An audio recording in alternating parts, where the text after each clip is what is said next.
Well, it's a bit early for applause. Thank you very much for coming. I was expecting more like 2 or 3 people here because this topic of GDPR seems to be like an unwanted stepchild in a variety of ways. To give you a bit of background, yesterday evening the conference organizer called me and said, hey, one of the speakers on the main floor couldn't show, so could you please take your presentation and split it into 2? So now I'm presenting a short look at the long GDPR, and on the main floor later at 2 o'clock in the afternoon I'll be presenting the part which some of you may be missing about cybercrime, cyber terrorism, etc., etc.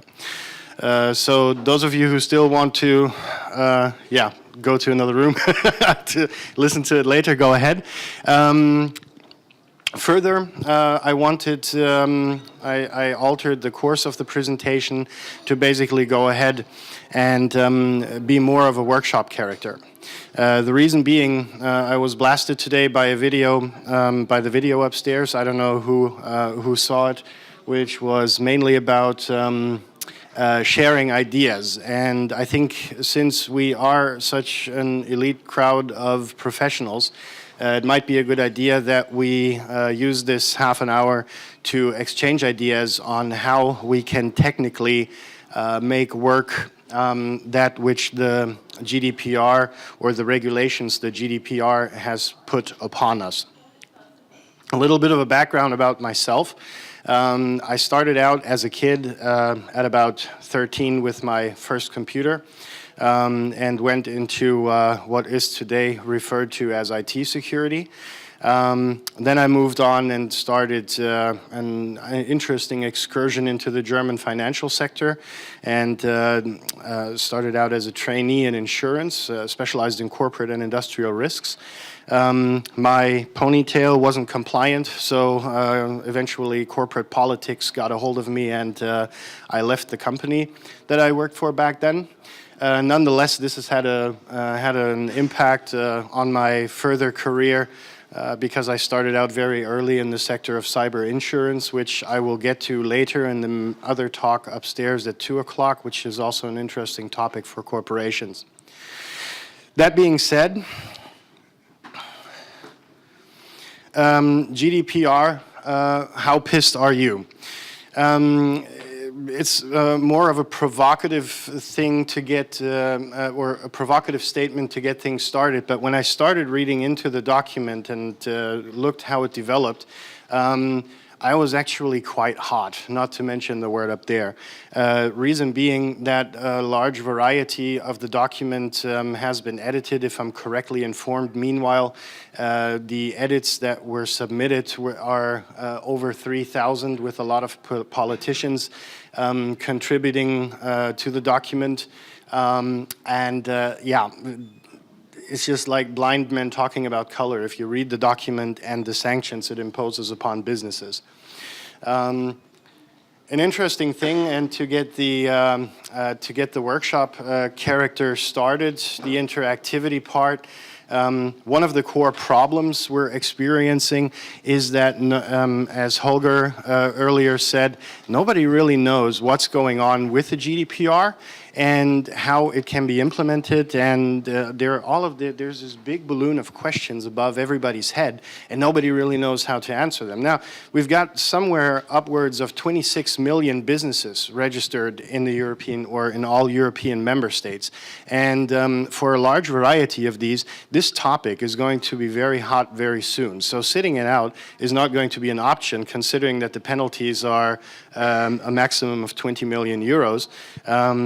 That's just something you can't sit out.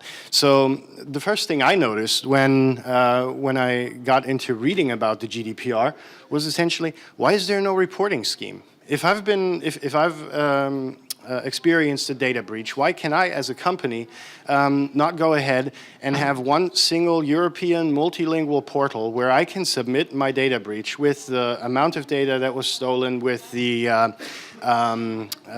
characteristics, with the intrusion, etc., and that I can just, as a company, especially as an SME, say, I have a big problem, please help me. And this is actually one of the things that caught my attention, where I was like, how can this happen? You know, how can some legal instrument of this magnitude be left alone so direly and not get the attention that it would require to? So my idea as a contribution to immediately get started is for the regulation to.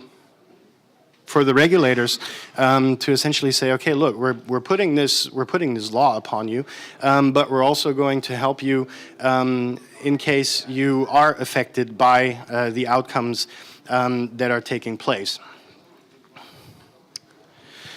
So the topic of the floor today is technical solutions for the GDPR, and I've kind of limited it down because we don't have that much time, unfortunately. So I've managed to kind of trickle down the main changes that the new version, which is going to come 2018, replacing the 1995 version, are going to entail. The first one being, sorry.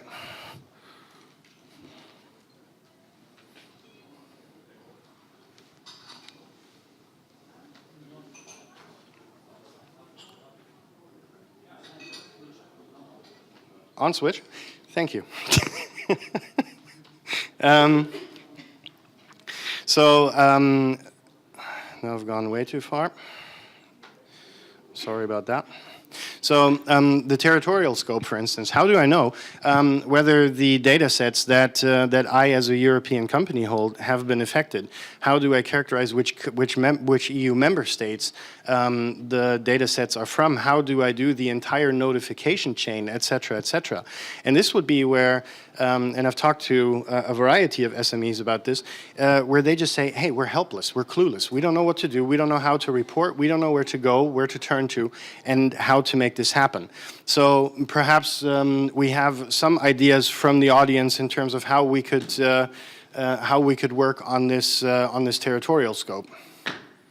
Could I have some raised hands, please? One.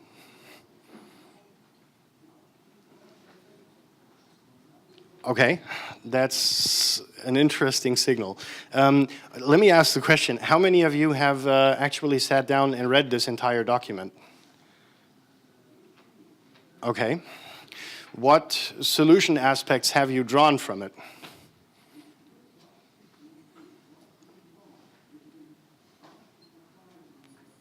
All kind of. Okay, you're honest. You're honest. So what about the territorial scope? What have you discussed about it? What are your conclusions out of it? How are you going to execute that phase within your organization? So as we are part of the group, we are reporting.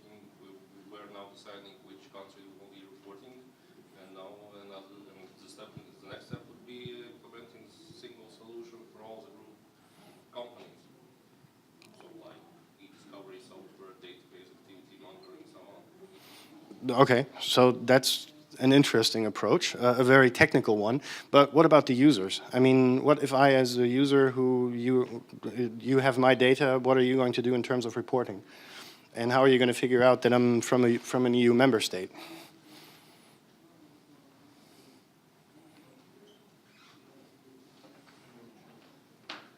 I believe with our company, it's like not the main question because everyone is from EU member states. Okay. So we don't have this problem. So every person, every private data we host, yes, it's under this legislation. Okay. Hey.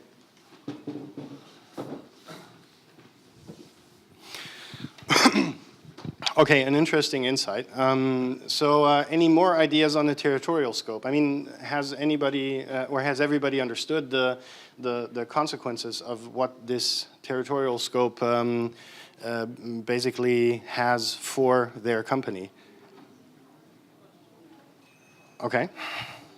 Let's move on, for lack of time, to the penalties. How high is the maximum penalty that can be brought upon you if you fail to report, etc.?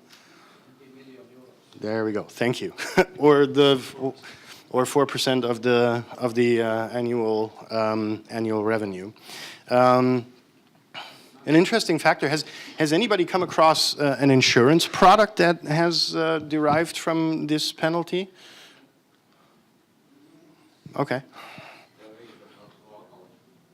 Come again, sorry? There is some, but not locally here. Okay, interesting.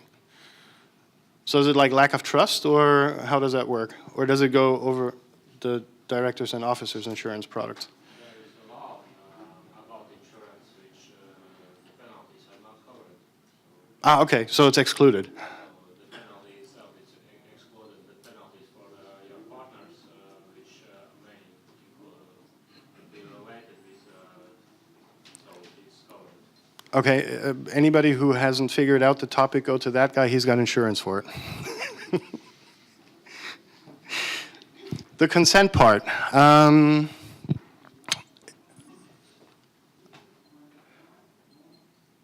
It's very interesting.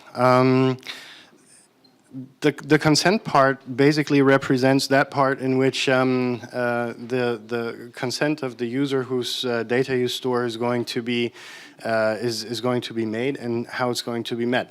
So from a consent perspective, how could we work on making it easier for users, for instance, to give their consent for us to store their data and to process it? Or the data subjects, as they're called in legal jargon.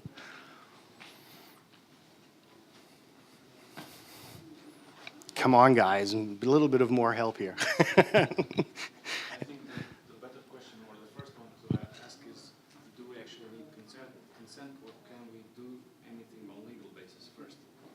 And if it's possible, it's better to move to a legal basis. So you could actually ask a question: if the business needs should be met, can the data subject answer as a yes and a no? If he can only answer as a if you need his answer as a yes, then it should be a okay. Sorry about that. So if the business needs are to have the data subject answer only yes, then it should be not a consent but moved to a legal basis. So that's the first thing. And the other thing, the problem with consent is that you can ask for them, but how will you manage when something is revoked? So that you cannot just rip out some data from all of the systems when they are interconnected. If someone revokes a consent, you should have mechanisms all around the technology in place that could just stop everything without disabling the systems working with each other. And only then you can answer the question, how is better? And only then you can answer how it's better to provide the consent possibilities. Okay. Thank you very much. I think that's one of the topics that was there. Also, which we're going to get later to, is I think it's called privacy by design or something. That's one of the other main changes that's essentially going to take place. Did everybody get the answer? Okay. So, breach notification. I mentioned that earlier. In all their wisdom, the bodies that have created this law haven't thought of the complexity involved and how this complexity can be solved, for instance, by using an internet instrument like a simple website where I could, as a business, inform the legal bodies, whichever that may be, but they will probably be different for every country at the end of the day. And so therefore, the breach notification system would have been a very interesting aspect to actually solve this big problem, which is above everybody's head.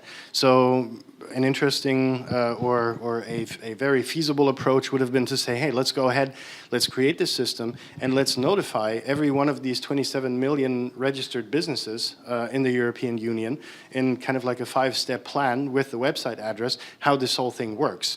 And this is something that I've been working on in terms of getting off the ground to have a data set that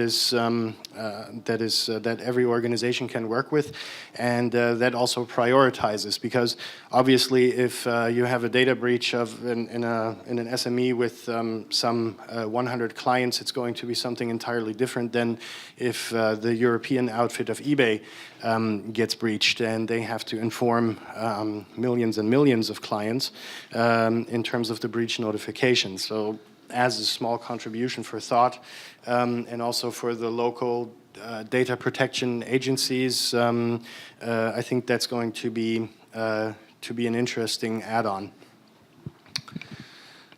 The right to access. Are we going to lose time on that? Because it's not really...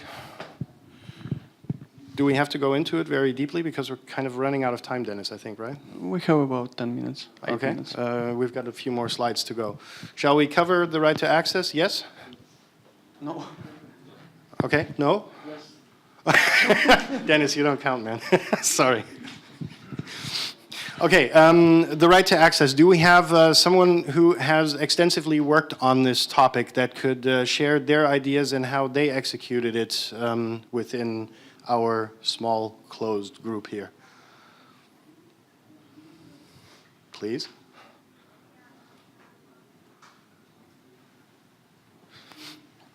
Okay, because I didn't figure out an interesting aspect to, or an interesting workaround to that either, or how it can actually be brought onto the rails productively. So let's brainstorm. Who's got a brain fart, the remotest idea on how this topic can be integrated and most effectively brought into businesses? Somebody? Come on, guys. You're all professionals.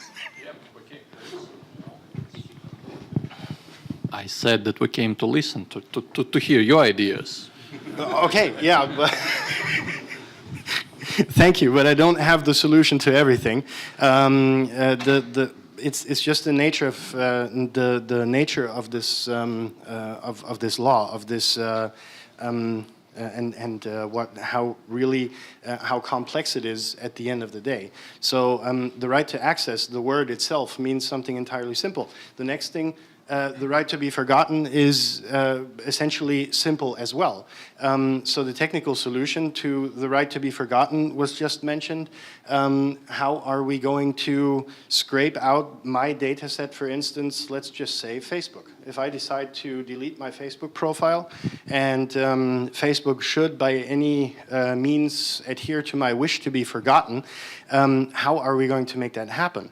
How are we going to scratch every one of my remarks that I've made, every comment that I've made, every share that I've made, every picture that I've shared? How in the hell are we going to get that out of these big Facebook databases? That's just not going to happen. So this is actually one of the most interesting aspects of how we have to then implement into the systems the next phase, which is, I think, the privacy by design, which tells us that the systems that are created and implemented should be created and implemented in such a way that the minimalistic data approach the minimalist data approach is actually something that is considered. However, a lot of companies, in particular social networks and others, rely heavily on a maximum available amount of data so that they can serve the advertising that I presumably want. I'm not sure whether I want the advertising, but they think I do. So this by itself is going to cause a major headache. And that's why no, that's the wrong way around. That's why this entire also right to access of the data is something that is going to present a major shift in terms of thinking of and systems design, data storage, etc., but also in terms of the if I give users the access to their data, how can I ensure that that they will not access the data of other users? A premium example of that is with Equifax. No, the Equifax breach that we've just had wasn't the first one. In fact, there was a much more interesting one that happened years ago, where a lady ordered her credit records from Equifax. This was still in a time where you got a letter with your credit score. And what happened was she got hundreds and hundreds and hundreds of letters from other people who she didn't have anything to do with, seemingly, just because she ordered a credit report. Equifax sent out these letters of some 100 Americans and their credit scores.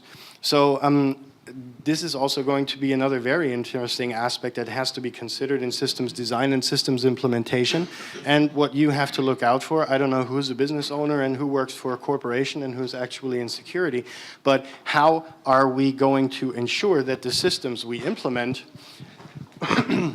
will actually adhere to all of these requirements, which brings us to the next point, that the software industry for the past 30 years has successfully managed to duck and cover in front of every legal aspect or every legal arm that was extended towards them, just by putting in their terms and conditions that, hey, you know, we're not responsible for anything. So if our product screws up and sends out millions of data sets from the data you hold, you're screwed. Essentially, it's always the user at the end of the day that pays the bill. So that's why these aspects are very important and need to find solution, and where it's not up to us essentially, but it's up to the software companies to create products which then in essence make it interesting. And I think we can create, and we as users and professionals can demand and help the software industry basically move into this direction. So the right to be forgotten, data portability. Okay, we're going to skip. Thank you very much. Thank you, Lars. Maybe you have questions? Well, it was too good. Sorry.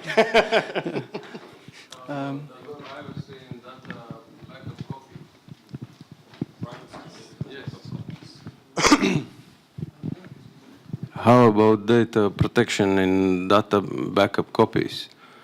So you mean like copies of existing data sets that you pull as a company? Yep. Yeah. Whether there's a solution aspect for it? Encryption, number one. About privacy by design and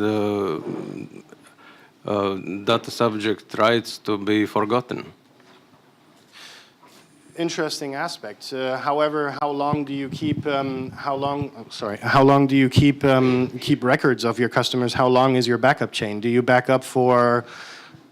I think there's hardly anyone out there that stores longer than 60 months, and so that by itself would be some 5 years. However, do you scrape it out of backup? So the backup has to be included in the scraping process. Yes, very interesting. Very, very interesting question, how that's going to be solved down the line. Thank you. Thank you, Lars. There's one more. Do we have time?